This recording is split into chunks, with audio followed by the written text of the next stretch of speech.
एक बार फिर से आप सभी का मैं तहे दिल से इस्तकबाल करता हूँ, स्वागत करता हूँ।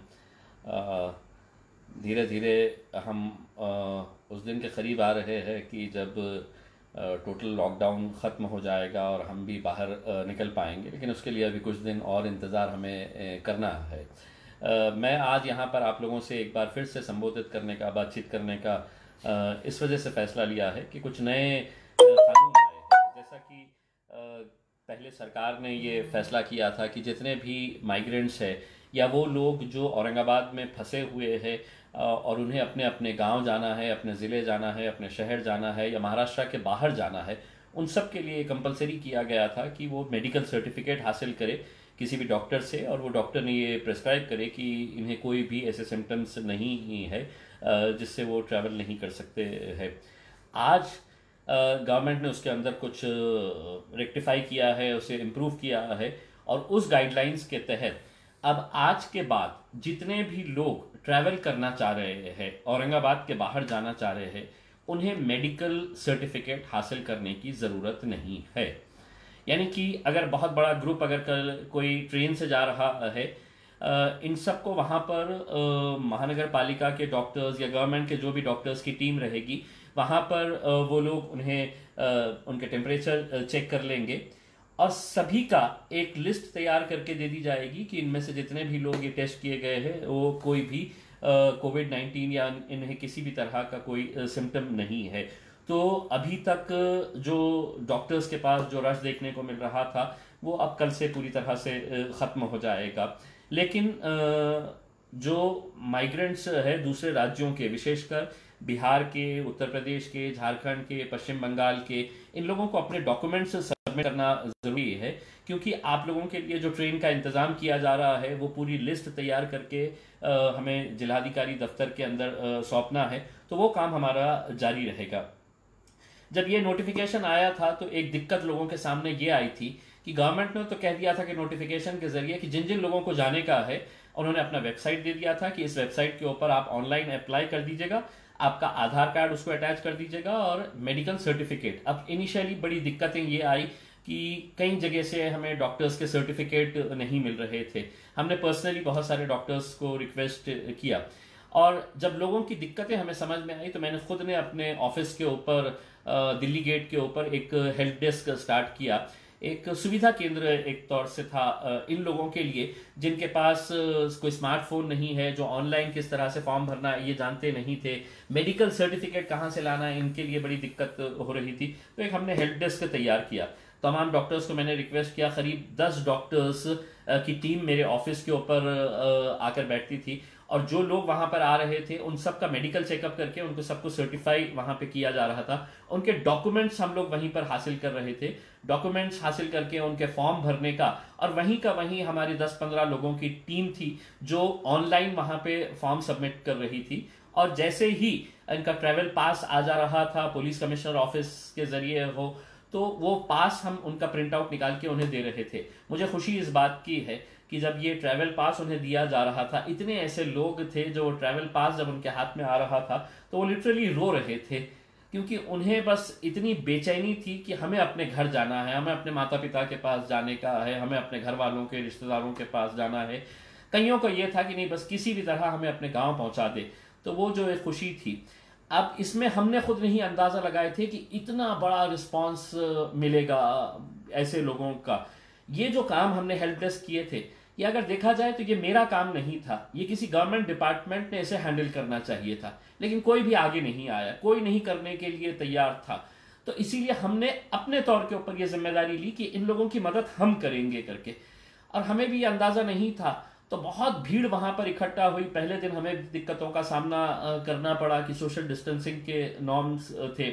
आज भी बेहिसाब वहां पर लोग इकट्ठा हो गए थे। कुछ मीडिया वाले पहुंच गए और मीडिया को जैसा मजा आता है इस तरह की खबरें, ये नहीं जानते हुए कि ये लोग कौन है, किस तरह की दिक्कतों का सामना करना पड़ रहे हैं। बहुत सारे चैनल्स ने अपना दिखाना शुरू कर डाला कि खासदार के सामने, ऑफिस के सामने बड़ी भीड़ इकट्ठा हो गई सोशल मीडिया के ऊपर। और वो लोग सोशल मीडिया के ऊपर मुझे क्रिटिसाइज करने लगे जो लोग आज से 4 दिन पहले चाह रहे थे कि औरंगाबाद में भी शराब की दुकानें खुलनी चाहिए करके।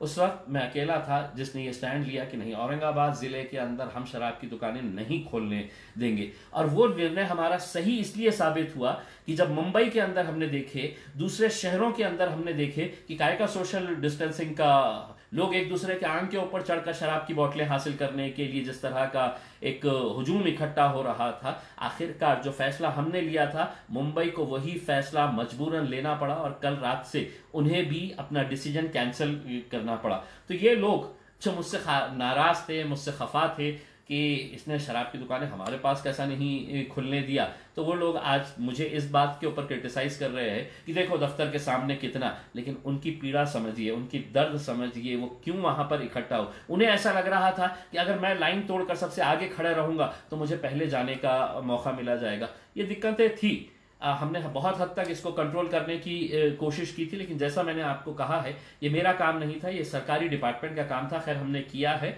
और जो कुछ भी हुआ है उन लोगों की भलाई को देखते हुए, क्योंकि हम लोग इन्हें पैदल सड़कों के ऊपर यूपी तक पैदल निकल रहे हैं, कोई बिहार तक पैदल जा रहा है, कोई साइकिल लेकर अपना पैदल निकल रहा है, बड़ा शर्म आती है। क्योंकि महाराष्ट्र जिस राज्य से हमारा ताल्लुक है, ये हमारी संस्कृति नहीं है कि इस तरह के गरीब लोगों को ऐसे ही छोड़ दिया जाए।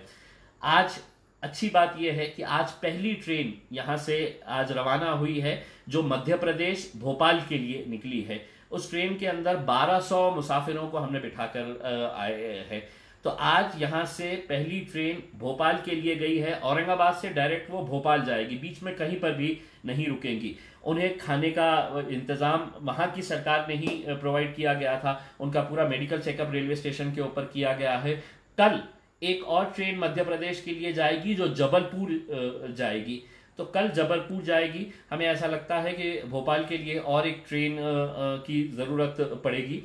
आज मुख्यमंत्री उद्धव ठाकरे साहब ने एक मीटिंग कॉल किए थे, तमाम राजनीतिक पार्टियों के जितने भी नेता है उन लोगों के साथ एक वीडियो कॉन्फ्रेंसिंग की गई थी। औरंगाबाद से मैं अकेला उस मीटिंग के अंदर था, और मुंबई से राज ठाकरे साहब थे, वहां पर देवेंद्र फडणवीस साहब थे, अबू आसिम साहब थे, प्रकाश अंबेडकर साहब थे। ऐसे नेताओं की एक मीटिंग तकरीबन 2.5 घंटे तक ये मीटिंग चली और उसके अंदर अलग अलग विषयों के ऊपर चर्चा हुई। मैंने जो औरंगाबाद के ताल्लुक से मुख्यमंत्री साहब को जो बताया है कि औरंगाबाद से में आज तकरीबन 5,500 के करीब रजिस्ट्रेशन सिर्फ हमारे पास आए हैं, मेरे दफ्तर के अंदर आए हैं। इनमें से करीब 2,500 ऐसे लोग हैं जो लखनऊ या उत्तर प्रदेश से ताल्लुक रखते हैं, जो पश्चिम बंगाल से ताल्लुक रखते हैं या बिहार से ताल्लुक रखते हैं। तो इन लोगों के लिए विशेष ट्रेन चलाने का मैंने अनुरोध किया है। मुख्यमंत्री साहब ने आश्वासन दिया है कि अगले 2-3 दिनों के अंदर ये पूरा शेड्यूल आ जाएगा कि कहां कहां से ट्रेन निकाली जाने वाली है। मध्य प्रदेश की जितनी भी ये है क्राउड है, वो मध्य प्रदेश का क्राउड 2 दिनों के अंदर हम पूरा क्लियर कर लेंगे। दूसरी बात हमने जो मुख्यमंत्री साहब के सामने रखी, वो ये बात रखी है कि औरंगाबाद के 3 प्रमुख हॉस्पिटल्स है, जिसके अंदर एक MGM हॉस्पिटल है, एक बजाज हॉस्पिटल है और एक हेडगेवार हॉस्पिटल है। ये तीनों ने जो जीवनदायी आरोग्य स्कीम है, जिसके तहत मैंने मुख्यमंत्री साहब को बताया कि सर इसका मतलब ये नहीं है कि हम लोग सिर्फ कोरोना वायरस के पेशेंट्स को अटेंड करें और बाकी पेशेंट्स को इसी तरह मरने के लिए छोड़ डालें जो आज हो रहा है। क्योंकि आज घाटी के ऊपर इतना लोड है, घाटी भी बहुत सारे पेशेंट्स को रिफ्यूज कर रहा है, तो इनकी मजबूरी है कि ये प्राइवेट हॉस्पिटल में जाए। अब प्राइवेट हॉस्पिटल में जब जा रहे हैं, चाहे उन्हें डायलिसिस करवाना है या दूसरा इलाज करवाना है, ऑपरेशन करवाना है, तो ये गवर्नमेंट स्कीम के तहत हो जाया करता था। लेकिन ये 3 हॉस्पिटल्स है जिन्होंने अपना रिन्यूअल कराया नहीं है, क्योंकि उनके कुछ इश्यूज है गवर्नमेंट के साथ कि उनका कहना है कि हमको ये पड़ता नहीं है, अब रेट्स बहुत महंगे हो गए हैं तो हम अपना रिन्यूअल नहीं करवा रहे हैं। जो मेरे हिसाब से ऐसे वक्त के ऊपर बहुत गलत डिसीजन ये तीनों हॉस्पिटल ने लिया है। मैं ये तीनों को अनुरोध करूंगा कि ऐसे वक्त के अंदर आप इसका कमर्शियलाइजेशन मत करिएगा, इसका कमर्शियल एस्पेक्ट मत देखिएगा। पैसा कभी भी आएगा, आपको जो भी भरपाई होगी वो किया जाएगा। तो मैंने मुख्यमंत्री साहब से कहा है कि ये तीनों हॉस्पिटल्स को आप इमीडिएट अपने सेक्रेटरी के जरिए ये आदेश करिएगा कि इनका जो भी इशू है इसको सेटल करिएगा, ताकि दूसरे जो पेशेंट्स हैं उन्हें दर दर भटकने की नौबत ना आए। कई पेशेंट्स मुझे फोन करते हैं कि सर हमें ऑपरेशन करना है, लेकिन हॉस्पिटल कह रहा है कि इतने हजार रुपया आपको लगेंगे ये ऑपरेशन करने के लिए। तो ये मुद्दे के ताल्लुक से हमने मुख्यमंत्री साहब को हमने बताए हैं। दूसरा ये है कि मैंने मुख्यमंत्री साहब को ये बताया है कि महानगर पालिका ने फायर ब्रिगेड के पास एक हॉस्पिटल बनाया है अपना, ऐसे समय के ऊपर 4 करोड़ रुपया उसके ऊपर वो तकरीबन खर्च कर रहे हैं, लेकिन हॉस्पिटल चलाया जाता है ना तो कॉर्पोरेटर से, ना महापौर से, ना उप महापौर से, ना आमदार, ना खासदार। हॉस्पिटल अगर चलेगा तो मैन पावर से और डॉक्टर्स से। लेकिन देखिएगा कि कारोबार कैसा है कि यहां पर सीनियर फिजिशियन और सीनियर इंटेंसिविस्ट चाहिए, 10 पोस्ट की उन्होंने क्रिएट किया है। वहां पे पेपर में ऐड दिया गया है और उस पेपर के ऐड के अंदर ये बताया गया कि सीनियर फिजिशियन को हम 60,000 रुपये महीना पगार देंगे करके। अब सीनियर फिजिशियन जो एमडी होता है या सीनियर इंटेंसिविस्ट, वो 60,000 रुपये के अंदर आएगा क्या, ये एक सवाल है। वही पोस्ट के लिए मुंबई महानगर पालिका ने अपने मुंबई के अखबारों के अंदर ऐड निकाला है और वहां पर वो इसी पोस्ट के लिए 3,50,000 रुपये सैलरी दे रहे। दोनों ही एड्स मेरे पास मौजूद है और दोनों ही एड्स मैंने जिलाधिकारी को भी दिया, मैंने म्युनिसिपल कमिश्नर साहब को भी दिया और मैंने सीएम साहब को भी आज के दिन बताया कि सर अगर अपने को सिर्फ इंफ्रास्ट्रक्चर डेवलप करने का है कि हमने बिल्डिंग बना दी है, बेड्स ला लिए हैं, इक्विपमेंट्स लेके आ गए हैं, लेकिन डॉक्टर्स ही नहीं है, तो ये हॉस्पिटल चलेगा कैसा। मुख्यमंत्री साहब ने ये भी आश्वासन दिया है कि तुरंत इसके ऊपर भी कुछ ना कुछ फैसला किया जाएगा। अगर अच्छे डॉक्टर्स रहेंगे तो अच्छा अस्पताल भी चलेगा। अगर आप सस्ते में अगर मंगाएंगे तो आप देख लीजिएगा, आपको वो 10 की 10 पोस्ट मेरी जानकारी के हिसाब से खाली है, एक भी डॉक्टर ने उसके लिए अप्लाई नहीं किया है। आप अच्छा पैसा दीजिएगा, गवर्नमेंट आपको पैसा दे रही है, ऐसा नहीं है, करोड़ों रुपये का फंड आया हुआ है। अगर आप डॉक्टर्स को नहीं देंगे तो फिर ये इक्विपमेंट्स खरीदने का इंटरेस्ट जो रहता है तमाम महानगर पालिका के अंदर, तो आपको मालूम है कि सारे इक्विपमेंट्स ला लिए जाते हैं। तो ये मुद्दे के ऊपर भी चर्चा हुई और मैंने मुख्यमंत्री साहब को ये बात बताया है। दूसरा एक अहम मुद्दा ये है कि एक 3-4 दिन पहले बुड्डी लाइन इलाके के अंदर एक केस हुआ था कि जहां पर कुछ डिप्टी कलेक्टर रैंक के ऑफिसर्स वहां पर पीपीटी किट पूरा पहनकर वहां पर गए थे। व्हाइट यूनिफॉर्म आप देखेंगे जो यूजुअली डॉक्टर्स पहनते हैं, और स्मार्ट सिटी के कोई कर्मचारी है उनको साथ में लेकर गए बुड्डी लाइन के अंदर और ये कहा कि यहाँ पर पॉजिटिव केस है, हमको यहाँ पर ले जाना है। अब वहां के लोगों ने उसका विरोध किया और उन्होंने कहा कि हमको बताओ तो सही कि क्या है हमारे पास, आपके पास, कि आप ये बता रहे हैं कि ये पेशेंट पॉजिटिव है करके। उन्होंने कहा कि हमारे को किसी का फोन आया था कि यहाँ पर पेशेंट है और हम लेने के लिए आए हैं। मैं वहां के बुड्डी लाइन के जिन लोगों ने उसका विरोध किया है, मैं उसका समर्थन करता हूं, क्योंकि मैंने बार बार पूरे प्रशासन को यह बात बताया है कि अगर आप किसी का मेडिकल टेस्ट कर रहे हैं, अगर आप मेरा मेडिकल टेस्ट कर रहे हैं, मेरा स्वैब ले रहे हैं, तो मुझे बताइएगा, आप ये रिपोर्ट आई है आपकी कि इम्तियाज जलील साहब आप निगेटिव है या आप पॉजिटिव है। ये कोई नेशनल सीक्रेट नहीं है कि आप नहीं बताएंगे करके। मैंने नीता पाडलकर जो महानगर पालिका के हेल्थ ऑफिसर है उनको भी बताया है कि आप क्यों छुपा रहे हैं लोगों से कि ये रिपोर्ट आई है आपकी, ये पॉजिटिव है या निगेटिव है करके। लोगों के अंदर एक संभ्रम ऐसा तैयार हो रहा है कि नहीं साहब ये जबरदस्ती उठाकर ले जा रहे। और हुआ क्या, वो लोगों को जो डिप्टी कलेक्टर रैंक के ऑफिसर्स आए थे और जो कह रहे थे कि आपके पास एक पॉजिटिव पेशेंट है, उसको हमको लेके जाना है करके, पब्लिक ने उसका विरोध किया और उनको वापस जाना पड़ा। दूसरे दिन अखबारों के अंदर ये खबर आई, बल्कि लोकमत अखबार में ने तो ये छाप दिया कि ये जितने भी लोग थे ये बोगस टीम थी, ये बोगस लोग आए थे, बोगस टीम आ रही है और लोगों को उठाकर लेके जा रही है। अब आप सोचिएगा कि लोगों के अंदर कितना एक शक पैदा हो गया, कितना संभ्रम पैदा हो गया। इसके ताल्लुक से मैंने आज के दिन जिलाधिकारी साहब के साथ विशेष तौर के ऊपर चर्चा की। मैंने मुख्यमंत्री साहब को भी ये बताया है कि ऐसा नहीं होना चाहिए। अगर कोई पॉजिटिव केस आया है, आप जाइए, एक टीम को भिजाइए, लोगों को समझाइएगा कि ये पॉजिटिव केस आया है, आपको ये एहतियात करना पड़ेगा। बहुत सारे लोग, मैं खुद जाकर, मैं सिविल हॉस्पिटल के अंदर पेशेंट से मिला, मैंने खिलेरत के अंदर जाकर पेशेंट्स से मिला और उन लोगों से बात किया। उन लोगों का कहना यह है कि हमारे को तो कोई सिम्टम्स है ही नहीं, लेकिन हमको लाके क्वारंटाइन के अंदर डाल दिए हैं। देखिए, इसका एक बात मैं आपको बताना चाहता हूं, जो डॉक्टर्स भी आपको बार बार बता रहे हैं कि बहुत सारे पेशेंट्स के अंदर अब सिम्टम्स नजर नहीं आते हैं, लेकिन फिर भी उसके बावजूद भी अगर उनका स्वैब लिया जाता है तो वो पॉजिटिव पाए जा रहे हैं। यानी कि मैं हट्टा कट्टा हूं, मुझे कुछ भी नहीं है, ना बुखार है, ना खांसी है, ना मुझे छींक आ रही है, ना मुझे जुकाम है, ऐसा कुछ भी सिम्टम नहीं है, लेकिन उसके बावजूद भी अगर ये वायरस मुझे अटैक किया है तो वो मेडिकल रिपोर्ट के अंदर आ जाता है कि ये पॉजिटिव है करके। तो कुछ लोग इसका जो विरोध कर रहे हैं कि साहब ये जबरदस्ती उठाकर लेके जा रहे हैं, मेरे हिसाब से इसके अंदर थोड़ा सा हमें एहतियात बरतने की जरूरत है। हमने 1.5 महीना निकाल लिए है, अगर और चंद दिन हम अच्छे तरीके से अगर निकाल लेते हैं तो मेरे हिसाब से हम इस जंग को लड़ सकते हैं। मैंने ये मुद्दा भी उनके पास मुख्यमंत्री साहब को बताया है कि साहब ये कोऑर्डिनेशन नहीं होने की वजह से हुआ है, क्योंकि अखबारों के अंदर जो आया कि ये बुडी लाइन के अंदर जो गए थे उसमें महानगर पालिका के अधिकारियों ने कहा कि नहीं, हमने तो भिजाए नहीं थे। फिर कहाँ गए थे, तो फिर पता चला कि कॉन्टैक्ट ट्रेसिंग के लिए एक टीम गई हुई है। कॉन्टैक्ट ट्रेसिंग के लिए एक अलग टीम बनाई गई है जो जाते हैं अलग अलग एरिया के अंदर ये पता करने के लिए कि किसी को बुखार है क्या, किसी को कुछ सिम्टम्स है क्या। तो ये वो टीम थी, लेकिन चूंकि बराबर से वो अपने आप को प्रेजेंट नहीं कर पाए, क्योंकि बराबर से वो कोऑर्डिनेट नहीं कर पाए, इस वजह से लोगों ने उसका विरोध किया है। अगर कोई पॉजिटिव केस आता है, यकीनन उसके ऊपर पूरी सतर्कता बरतनी चाहिए, लोगों को भी इसके अंदर कोऑपरेट करना चाहिए। तो ये सब काम हो रहा है। मैंने खुद ने जब खिलारत के अंदर गया, तकरीबन 121 वहां पर पेशेंट्स थे जो जिन्हें पॉजिटिव बोल के रखा गया था। मैंने उन पेशेंट से खुद मैंने बात किया कि आपको दिक्कत क्या है, तो कई लोगों ने कहा कि सर थोड़ा सा खाने का मसला आ रहा है, खाना बराबर नहीं मिल रहा है। कुछ लोगों ने कहा कि सर रोज हमको मटर की सब्जी दोपहर में आ जाती है। तो मैंने फौरन है तो ये डिसीजन लिया कि हम गवर्नमेंट के पास शिकायत नहीं करेंगे। हमने तुरंत है तो ये निर्णय लिया कि पूरा खाना जो है हम हमारी टीम्स के जरिए यहाँ पर पहुंचाएंगे, और 2 दिन से तकरीबन 100 लोगों का खाना उस सेंटर के ऊपर वहां पर पहुंचाया जा रहा है। दूसरे और भी जो सेंटर्स है, हमारे जो कार्यकर्ता है, अदनान भाई है, जफर पठान एक बैजीपुरे का लड़का है, ये तकरीबन 21 जगह के ऊपर इनके किचन्स तैयार किए जा रहे हैं। तो MGM हो, MIT हो, दूसरे हर सेंटर के ऊपर खाना पहुंचाया जा रहा है।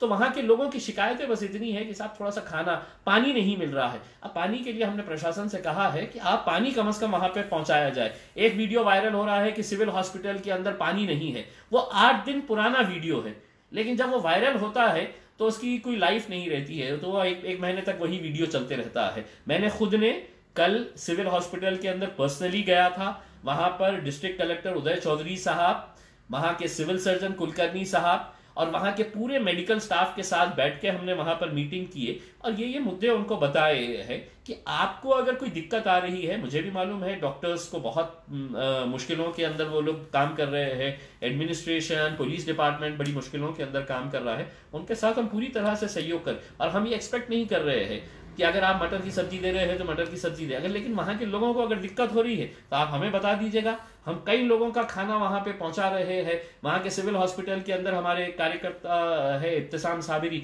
वो वहां पे खाने का इंतजाम करे हुए है। तो हम तमाम लोग जो है, जितनी भी टीम इसके अंदर काम कर रही है, वो इसके लिए पूरी तरह से आगे आएंगे और भी सहयोग करते रहेंगे। मैं सिर्फ जो उत्तर प्रदेश और बिहार को पैदल जाने वाले जितने भी लोग हैं उनसे ये अनुरोध करना चाहूंगा कि हमारी पूरी कोशिशें जारी है कि जल्द से जल्द आप लोगों के लिए ट्रेन का इंतजाम किया जाए। हमें बहुत खराब लगता है कि जब आप लोग पैदल ही अपने उत्तर प्रदेश के लिए 1400 किलोमीटर, 1500, 1600 किलोमीटर ऐसी तपती धूप के अंदर जब जा रहे हैं। कल जब वीडियो के ऊपर हमने देखा है कि मुंबई के अंदर एक 7 महीने की एक प्रेग्नेंट महिला औरत वो तकरीबन 150 किलोमीटर ट्रैवल कर चुकी थी।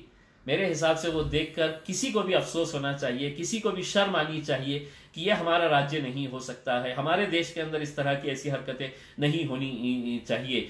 तो हमने जितने भी हमारी तरफ से कोशिशें हैं वो जारी है। लोगों को क्रिटिसाइज करना बहुत आसान होता है सोशल मीडिया के ऊपर। मैंने उन लोगों का भी क्रिटिसिज्म देखा है जो 3 दिन पहले तक कह रहे थे कि नहीं औरंगाबाद के अंदर शराब की दुकानें खुलनी चाहिए, बल्कि उनके नेता ने तो यहाँ तक कह दिया था कि पूरा महाराष्ट्र नहीं पूरे देश के अंदर शराब की दुकानें खुलनी चाहिए। शराब की दुकानें अगर खुलती तो उसका क्या असर होता है आप देख चुके हैं। वो भविष्यवाणी हम कर चुके थे, इसलिए हमने उसका विरोध किया था। आज भी हम आप लोगों से अपील करना चाह रहे हैं कि कैसे कई लोग हैं कि आज भी जिनके पास ट्रैवल पासेस मिल चुके हैं, जिन्हें नांदेड़ जाना है, जैसे परभनी जाना है, किसी हैदराबाद जाना है, किसी नागपुर जाना है, स्टूडेंट्स भी है इसमें बहुत सारे, वो कर्मचारी भी है। हमने लोगों से ये अपील किया था कि आप अपनी गाड़ियां हमें दीजिएगा। आप अपनी गाड़ियां अगर देंगे तो हम अपनी गाड़ियों के साथ वो लोगों को भी पहुंचाने का काम करेंगे। तकरीबन 12 गाड़ियां हमें अभी तक प्रोवाइड किए जा चुके हैं। ये 12 गाड़ियों का हम इस्तेमाल करके लोगों को अपने घरों तक पहुंचाने का काम कर रहे हैं।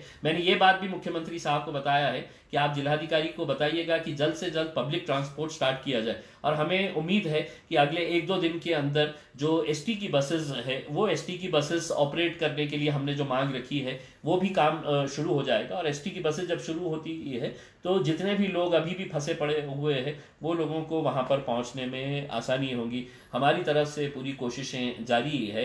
क्रिटिसाइज, कंडेम, आलोचना करना बहुत आसान होता है। आके कभी देखिएगा, थोड़ा सा काम में हाथ बटाइएगा। ये वक्त एक दूसरे का अगर हम लोग इसी तरह से आलोचना करते रहे तो इस मुश्किल घड़ी के अंदर और मुश्किलें बढ़ जाएंगी। साथ ही हाथ बढ़ाना, एक अकेला थक जाएगा, मिलकर बोझ उठाना, बस यही आप लोगों से कहना चाहता हूँ। बहुत बहुत धन्यवाद। Thank you very much. शुक्रिया।